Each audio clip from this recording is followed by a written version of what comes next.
you are here today. If you are watching on YouTube, you see that it's just little old me today. I am doing a finale solo episode. We are officially, I don't know how we've gotten here, but we are officially 2 seasons in to the On to the Next podcast.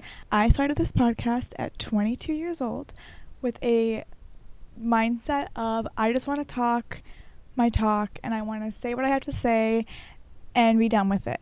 And I didn't realize that during this process I was going to also not only grow and learn so much as a person, but also get the opportunity to interview and meet so many talented people that this podcast has brought me. I have, like I said in the past, have had international guests. Like, I have met people for the first time in the industry because of this podcast. I have been out in places where people have been like, oh my god, like I saw your Instagram, or like I saw your page, or I've met friends at networking events who listen, and it's just like so cool how something that I thought was just so simple and like fun and innocent ends up becoming a community. And I have been getting a lot of more like questions and like topic ideas and DMs about like ways for the show to grow. So I do appreciate everyone who reaches out and who supports me in any way, shape, or form. So thank you. I am going to come up with some fun new stuff for season 3, so stay tuned. I'm excited. I think that I've grown a lot already just from the first season, given the first, episode to today in many ways. And today I am filming early March. My birthday is March 6th, and I always love to do some type of like birthday episode, but I'm going to do a 2-in-1 today by giving us a birthday / end of the year recap / end of my year, I guess, because it's March, / like what I've learned so far in the past year of my 24th year. My frontal lobe is fully, she's developed, she's here, she can't go back. I have learned so much. I think 24 has been the most growth in a way I can't describe. I can just like feel it. Like, I think at 22 I was like, this is it, like this is growth. And then now at 24 I'm like, no, like this is something else, because obviously I'm going to feel this like every year, like God willing. I always want to be able to grow and flourish, but something about this past year, I think I've been the most myself and the most like true to me, but I've also had many hurdles and tests and roadblocks along the way, and I'm here to talk a bit more in depth about those, the downsides of things that I had to experience and overcome, because I don't think I think when I have guests on back to back, I'm not able to like fully go in depth with like my experience and like what I've gone through and what I've learned from what I've gone through, and I'm more focused on the guest, which is like the point, obviously. But I think I need to sit down and like give some real debriefs. So my last solo episode was the like last week of December, and that was literally a cry for help. I like listened to it, and I was like, girl, like I just sounded so just like down and so just like stuck, and I was in life definitely feeling that way. So it was gonna like portray like on the pod, but yikes, she was going through something, I'll tell you that much. And the biggest thing I haven't talked about yet publicly that I'm talking about today, and I'll discuss why I haven't talked about it yet, but I was in a like 5-6 month relationship in 2024. Great. I'm sure you've seen it. If you follow my personal page, like he was on there, like we did the thing. I haven't talked about it clearly because I think I want to respect the privacy of the other person to a point, but I also need to speak my experience and my truth. And I think that my truth is different than what he perceived his truth is, because me trying to be politically correct, he just thought differently than I did. He had a different perspective of life and what my role in it should be than I thought he did, and I learned that Thank God we only dated for a couple months, so like I learned it pretty quickly, but I think I've wanted to really process it more before talking about it because there are so many layers to this experience. I didn't talk about me being in a relationship while on the show, on the pod, like with other guests. I think something in me knew to not like publicize it yet because it was so fresh, and I think in my heart and soul I knew it wasn't going to last. I think I was already sensing some red flags and those gut feelings within 2 months of us dating, but I was ignoring them because I was so in the peak and the like facade of what I was being sold, the relationship and the dream of that experience. So I think I was so invested in it, I didn't even process when the red flags or when like the issues started, which I think is a very common thing for many people and women. Speaking as a woman, like I know this is something that the girlies go through. So I'm here to break it down a bit more because I do realize more than ever how much we as humans experience the same things, but no one talks about them. So we think we're wrong or we're crazy, and we end up being stuck. We end up staying in spaces we shouldn't stay in longer than we should be because we think that this is all that life has to give us. So this is all that we deserve. And that's not true at all. And I think talking about those hard topics and those uncomfortable things, even if it offends somebody or makes someone uncomfortable, like if that's your truth or if that's your experience, like no one can take that away from you. And this works in every way, every field, every relationship, everything that you're a part of. Like no one can take your own experience away from you. So while I'm sitting here talking about mine, other people can have their own experiences, and that's fine. I'm not trying to invalidate any of that. I'm just trying to speak on my experience because I think what I went through is important and is something that I want to share because I know I'm not the only person to experience this type of relationship. So I want to break it down to a few key parts. I'm not going to go in depth to everything. I'm going into the overall themes of what I experienced and learned. For starters, within a month, 3 weeks of us meeting, we started dating.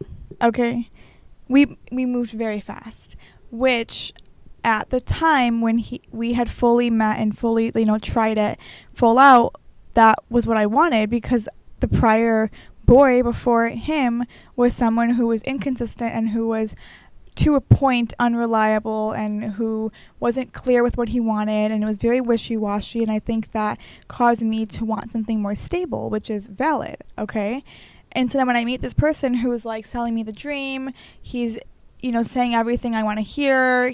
We're on the same page, like same energy. We're fun. He's funny. I'm funny. We're giggling. Like we're having the time of our lives. Obviously, things are moving well.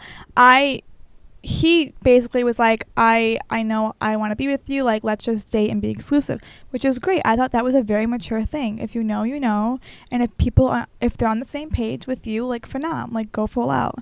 And so I did, and I agreed to it happily, and I had some really genuine moments with this person, and I think we had a good few solid months, and then I think stuff went wrong. Me like trying to break it down. I didn't like write this down prior. I'm just talking from the brain and the heart. So I'm trying to like regroup how to explain this. Things went wrong. I think there was a mix of he was unhealed from his past relationships that was kind of carried into ours because of his past negative experiences. I had some loose ends from my past experiences that were a part of that got brought in as well. So I think the mix of that was already unwell, and then sprinkle in, some traditional ways of living and gender roles and what I should be and who he should be, and I think I got the dream really quickly, only to realize that wasn't what I wanted. And that to me, as a 20-something-year-old growing up, being able to have everything that you want and realize I don't want this anymore, and being able to walk away is a gift. To be able to have the confidence and the courage to know when something is no longer for you and you can walk away happily knowing you did your best is an absolute honor and privilege to be able to be in a space where you can leave. And I want to normalize this because I don't think this is talked about.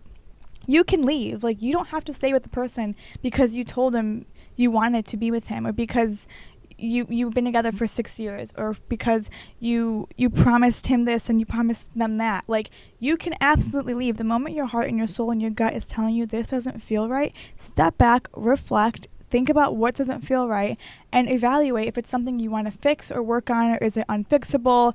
Is it not worth the time and effort? Is it a safety thing? Are you scared to be with this person and now you're scared to leave them? Like, you can absolutely leave. Like, if you have the resources and the safe space to leave and the community to be able to leave, like, please leave. And if you do not have those spaces, there are still communities, there are places to still meet people. Go sign up for a class, go to a workout class, go to an acting class, go to yoga, go to a dog park. Like, find people to remind you of who you are and get the F out of whatever situation is not meant for you. This was something I learned that was an absolute blessing, is the confidence and the courage to be able to leave. Me and this boy moved very quickly. We were very quickly integrated with each other's families, and I had a blast. The time of my life. Lots of love, no beef to the fam bam. Like, great experience, great humans. I absolutely thrived with them, and that was beautiful. And then I was lucky enough to be able to experience that, but also lucky enough to be able to experience the fact that just because that's beautiful and that works really well for you guys doesn't mean him and I were our best selves together. Because I personally think I was not my best self with him. I think I was losing my creative side. I was so unmotivated. I had no inspiration. I did not feel inspired whatsoever, unfortunately. And this was something I was feeling about 2.5 months into dating. And I expressed those things to him. I told him, like, I don't feel inspired anymore. What's going on? Like, I'm losing my spark. And I was like, this isn't me. And then I feel like all my free time is put to him, and I'm losing time to be able to create, to be able to put out an episode, or to be able to work on the next thing I want to do in my life creatively. I just felt myself slowly drifting away from that person, and that's a scary place to be in, because I didn't want to go so far where it was almost like impossible to go back. And I don't believe you can ever truly lose yourself. I think you can lose yourself in spaces or with people in a negative way, but I think that if it's in you, you can always find a way to tap back in. God willing, I was able to tap back in, but it required me to leave this person in order to do so. Towards the end of the experience, I experienced a tremendous amount of gaslighting, manipulation, isolation. All the above, accused of things I never did. Just crazy things were going out of nowhere. And I think that was because I was finally onto his game. I called him out on it many times. He found ways around it to convince me otherwise. I was giving him the benefit of the doubt. And then finally I was like, time's up. Enough's enough. We're done. Like, no, I'm over giving you a chance. I'm over giving us a chance to work. Like, it was sickening. I felt sick in the mornings having to think about going to see him, especially those last couple of weeks, because I wasn't happy there. I didn't feel the safest there either, because I felt like I was being isolated. I was being removed from my community and my family and my friends, because he probably thought keeping me away from them is going to keep me with him longer. Like, that's what they do. That's what these people do. If any of this is resonating with you, first of all, I'm sorry. I would never wish this on anybody. And second of all, please, like, try to realize these signs, because these are clear-cut signs. If this is us 5 months in, what's going to happen in 2 years? Like, oh my God, I'm going to be gone. Like, what? Like, where would I be? Like, that's terrifying. And also because he was someone who came from a privileged background financially. Like, he could have paid for my whole lifestyle, and I could have been dilly-dallying, chilling, sipping a margarita by the pool every day. Would that have been nice? Yeah, but would that have not been the life I truly want to live for me? Absolutely not. I don't want to be on someone else's dime. I want someone else's dime to add to mine, and I can add my own dime, and we're equal, and we're both putting in the big bucks. But like, I didn't want to depend on him financially either, and he would have allowed me to. But to me, that financial is also a financial control, and I didn't want to be controlled already. I'm literally 24. Like, this is not the move, you know? I have so much to work for me and my family that I care about. I need to work for us before I add a whole other like lifestyle and person into my world. And this is a very short version. I'm going to go through some of the lessons I've learned from this and some of the signs, but the biggest thing I need to express is you should not feel further from yourself when you are with somebody. If you are with a boy or a girl or whoever your taste is, or whoever you're with, whether it's a friend, a family member, a relationship, if you are with someone and in any type of relationship with them, if you do not feel like your best self, if you are hiding parts of you, if you are laughing at jokes that you wouldn't normally find funny because they're actually inappropriate and you're uncomfortable, or if you are lessening your experience of something that was so exciting to you because this person was not down or they didn't understand it, they didn't get your world. Like, you should not be lessening yourself or your experience to be with somebody else. And if you are, think about why you are. That's some type of pattern or some type of thing going on that's deeper than you that explains why you are allowing this, why you are attracting or bringing your energy into these spaces where you aren't truly celebrated. I think for me, I was, like I said, sold the dream, and then slowly, he did the slow burn. He was slowly plopping in ways or dropping little hints or things of what he eventually wanted of me. And when I was starting to realize, whoa, I didn't sign up for this. I didn't sign up for this experience. I was never told this was part of the plan. I was just kind of slowly like been dragged into it. Like, that's not okay with me. And then when I would question him, that I can't question him. What? Hello? I'm like, do you know who I am? I'm a curious girl, okay? I want to ask some fucking questions, you know? When I would question him, I would get amazing answers. Homeboy was a fucking poet. Like, he knew how to speak, okay? Homeboy was he was charismatic. Let's just say that. And all of this is just to explain my truths and to explain that your truth is also valid when you are feeling these types of ways. I think another beautiful thing I had to learn in this experience and throughout the past, I guess, couple years, just as life changes, is you can absolutely change your mind. And I know I said this already, but just sit with that for a second. Like, you can change your mind. Whether it's with what clothes to wear, whether it's with what food to eat, whether it's, you know what, I'm done eating meat. Tomorrow I'm going to be done. I want to go vegetarian. You don't have to, you don't owe anybody anything. And that's a big thing I also learned. I don't owe anyone anything. If this doesn't feel right, I don't have to stay. If this doesn't feel like a safe space to me, I don't need to tell you why I don't feel safe. I just want to get out of here. And I think being in spaces where you have to be in fight or flight, like I was for a while towards the end of that experience, I was in fight or flight. I couldn't even process what I was experiencing because I just needed to get out. And me getting out was like insane, just liberating for one.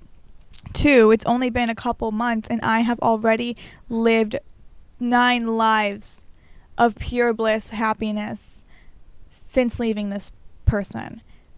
You shouldn't be living better when you're not with the guy. Like, I mean, it's sadly more so the case as women often find themselves and are more free and liberated when they're not with a guy, because sadly there's lots of baggage when you're with a guy. There's lots of things. It's like it's like a full-time job, being in a relationship. Like, you have to work with this person equally. You have to make sure you're communicating. You have to talk about really wanting to make you guys be better individually and together. You have to talk about, hey, I didn't like when this happened. Let's regroup. Let's do this instead. Let's check in. How are you feeling today? Like, you have to really like hone in on this person to make a successful relationship work.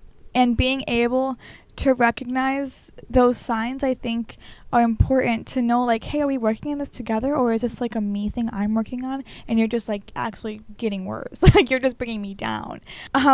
I would like to say, let's start a thing where men come with label warnings and caution tape, and I need to know, like, I want through letters of recommendation before I have my next boyfriend. Like, I need to know from people who are credible sources, not your bestie boo who's gonna hype you up when you cheat on your girl. Like, I want some credible letters of recommendation for the next boy I go on a date with. I need to know the truth of who you are. I want to know how a past friend would describe you, and I need to know what a teacher would say. I want some credible sources out here, okay, of these men, because the amount of encounters I have experienced in just the past few months of men, and these men are no longer 21, 22, they're like 26, 27. I'm like, are we just done for? Like, men are literally depreciating. Like, what's going on here? This is not okay. We're supposed to get better, you guys. Like, what are we doing here?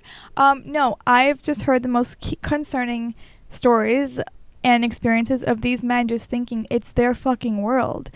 Granted, in today's time, are we living in a man's world more than ever? Unfortunately, yes. More than ever, I'll back up, because it was way worse before. But we're still not far off, okay? It's still a man's fucking world. I know that. But there's too many strong women and too many platforms for these strong women to speak on for us to still be getting dogged by these men. And not dogged in a positive way. Like, we are getting fucking thrown in the mud by these men because they still think it's their time. But us women need to take up some space, okay?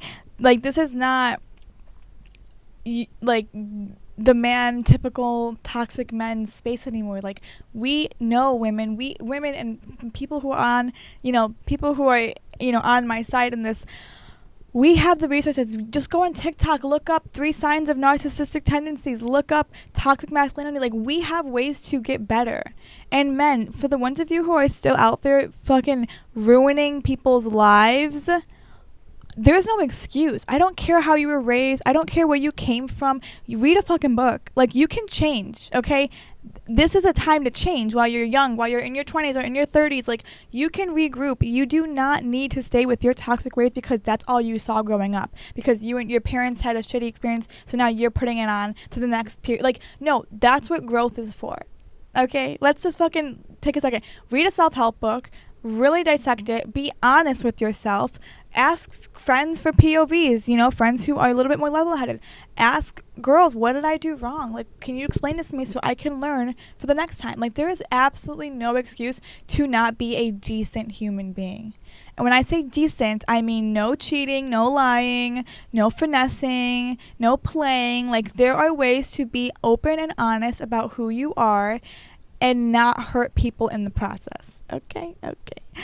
I'm gonna just end that there because I can go on a whole other rant on that experience. Let's get back to what we can talk about here, which is what I want to share that I've heard have been some universal experiences. On the same vein, and this is really important, I think, for the people who are out dating right now, especially the women who naturally feel the power dynamics when you're on a date with a boy, okay? We do not owe these men anything. These men think because they called us pretty, or because they bought us a meal, or they bought us drinks or coffee, or they, picked you up, that you owe them something. You don't, girls. Like, you absolutely do not owe them anything. You owe them whatever you want to give them, but you do not owe them. You're not in debt to them because he picked you up. Okay? I have had these men just be so cocky thinking because they bought me a cup of coffee that now that means I owe him the world, when I absolutely do not. I'm giving I'm literally using my babysitting voice. Like, you do not do that. I'm sorry, I just caught myself. That was hilarious, kind of cringe. But I'm being so for real right now. These men think I'm getting triggered. These men think because because they, me trying to not be so obvious with my example, they call you pretty, they tell you nice things, they buy you flowers, they buy you chocolates, they buy you, like I said, a meal or dinner, that now that means you owe them something. You don't. And for men, this is another thing, men, no means no. What a concept. I have had to tell men no 12 different ways, 30 different times, and they still think because they're kind to me that I owe them something, when I do not at all owe you anything. And back to my original point, if last week I was nice to you and today I'm realizing this isn't for me anymore, I can change my mind, okay? Like, and this is a universal experience. You can change your mind too. If tomorrow you're telling me you fucking love me and next month you're like, honestly, I met someone else. You know what? Thank you for telling me. Best of luck. On to the next. Okay. I cannot fathom. These men still think that they think because they're nice to a girl, being a literal like bare minimum boy, that we owe them something. And girls, we absolutely do not. Trust your gut. No means no. Learn to walk away when you need to. Find safe spaces and communities to help uplift you, and do your own thing. And this is for anybody listening. All of those things. Do your own thing. Do not affect other people negatively. Like my mom always told us as kids, I don't care what you do or who you do it with, just do not ruin someone else's life and just be safe. Like, the bar is so low. Just be safe and don't ruin someone else's life. Like, if that's the bare minimum, I will allow that, because sometimes that's even asking too much from some people. So, regroup, refocus. This is just part of the process. But please let me know your thoughts, especially if for my male viewers, like, what do you think when I say these things? Are you like, damn, she's right? Or are you like, what? Is this new news to you? Like, I'm genuinely curious, because I feel like the men I've encountered last year and even this year already have just been ridiculous. Like, we need to lock in, you guys. We need to get a grip. This is like crazy talk. I'm gonna go in depth with those stories another day, because I'm already yapping for too long right now. But like, get a fucking grip. We got, as a community, as a whole, we need to all get a grip, because this is not it right now. I'm gonna leave that at that. Okay. Now, one of the last things I want to discuss is the like breakup process, the grieving process. I have what some might consider an issue, but what I consider a gift of detachment. Is my detachment unhealthy to a point? Yes. And that is because I can detach so quickly and so easily and so effortlessly. Is my detachment a trauma response? Absolutely. Is my detachment skills part of my generational trauma that I've carried? 1,000%. Is my attachment skills a part of my survival instincts? 1,000,000%. Am I working on this in therapy? You bet your bottom dollar. Okay, so I'm here to acknowledge I'm not perfect in any way, shape, or form. But there is a fine line of beauty at the way I'm able to detach. And this goes with the Let Them theory by Mel Robbins. This goes with your own inner self, your higher self, knowing your worth and your truth 1,000%. But I just want to touch on the biggest thing I have truly learned is that nothing and no one is more important than what your gut tells you, because your gut knows more than anyone or anything what you are experiencing. I have always learned this the hard way, unfortunately. My body knows before my heart and before my brain. My body knows when a situation is not good for me, when a situation is not safe for me, when I am not happy in a space. Like, it knows, and I have not listened to her so many times. It's heartbreaking. But I have gotten so much better, just a moment of silence, of the growth I have experienced, because I have finally allowed space for my body to heal and to give grace and to grow and to be open-minded. Now, when I have a feeling like, ooh, this feels weird, I don't stay and party and figure it out. I say, this feels weird. What feels weird about it? Maybe it's that. Maybe it's this. And then I leave. Or I question. Or I tell someone else, hey, does this feel off to you? Because that is how we have to stay safe, is by communicating and by trusting our instincts. And with the detachment theory, or the detachment skill that I have somehow have, I truly believe that me being able to detach has saved me from so many unsafe spaces, because I have been able to separate my emotions from what's actually happening. And I trust in the universe and God and my angels. I trust in all of those things. And I know if I am in a space that is supposed to be my space, I will feel safe. I will feel bliss. I will feel content. I will feel the community and the love in these spaces. And I truly believe that my plan and my purpose is bigger than anything else. And when I know to walk away, I am walking away for a reason. I have, God willing, been able to work through the voice in my head that tries to tell me regret.